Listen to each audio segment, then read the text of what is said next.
Bonjour, I am James Phelps. Bonjour, je m'appelle Oliver Phelps. I should have said it like that.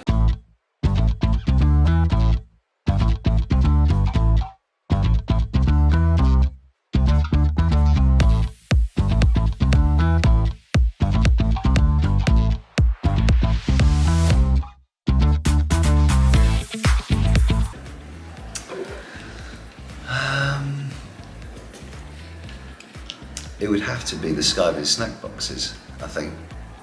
Purely as an ailment. Like, can you imagine if you didn't feel very well anyway? You know when sometimes you just got to get over the worst of a cold. You could have a Skyvis snack box, maybe that would bring you to the end. Sure. Yeah. I think that'd be definitely handy for getting out of things. Like if you wanted to get out of a class like what they were made for, if you want to get out of class. I've got a nosebleed, can't hang around here. If you had to do a presentation or something like this. Yeah. I don't know what's going on, my nose is bleeding, I've got to leave. They come in very handy like that. Or even in a restaurant, waiter, your food's just giving me a nosebleed. I'm not paying.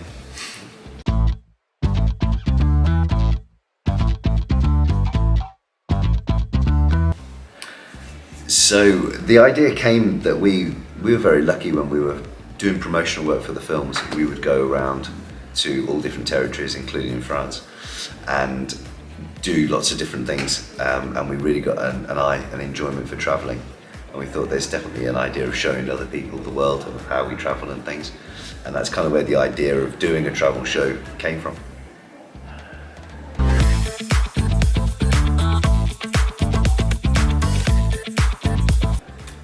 I do not know why people are so attached to it, and I've never known, for the reason that we're so close to it. It's hard to see it as big as it is. But just driving through Paris yesterday when we arrived here, I remember one of the premieres was in Paris, and it was like 9,000 people watching the last film. It was the biggest 3D screening ever, and that was in Paris. So, and it's still, when I've been to Paris many times since then, and I always remember that how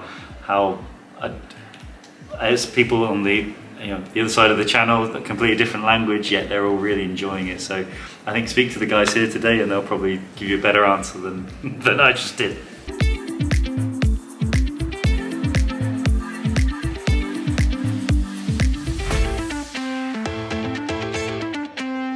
There's many cool places. I mean, I'm not just saying because we're here, but Paris is one of my favourite cities in the world to come to. Before I left, I said to my wife, I'm off to Paris. She wasn't very happy because it's actually the first place we went to as a vacation as a couple.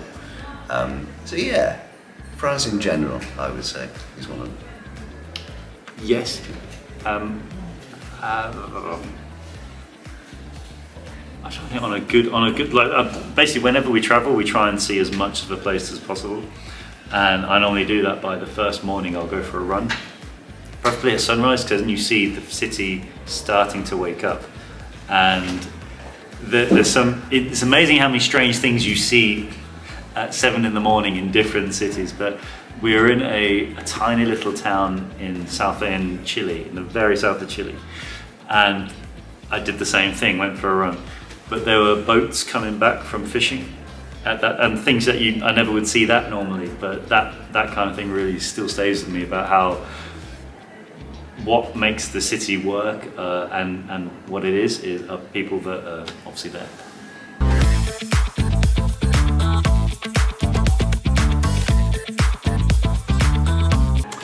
I don't know about another season of that specific show, but we're already talking about another similar concept with some of the guys, and it's a lot more of if there's an occasion going on, like an event or something, then go to see that event, but also what the city, how that is embracing that particular thing. And then obviously then you see people from all over the world who have travelled there as well, and what they want to get out of their trip.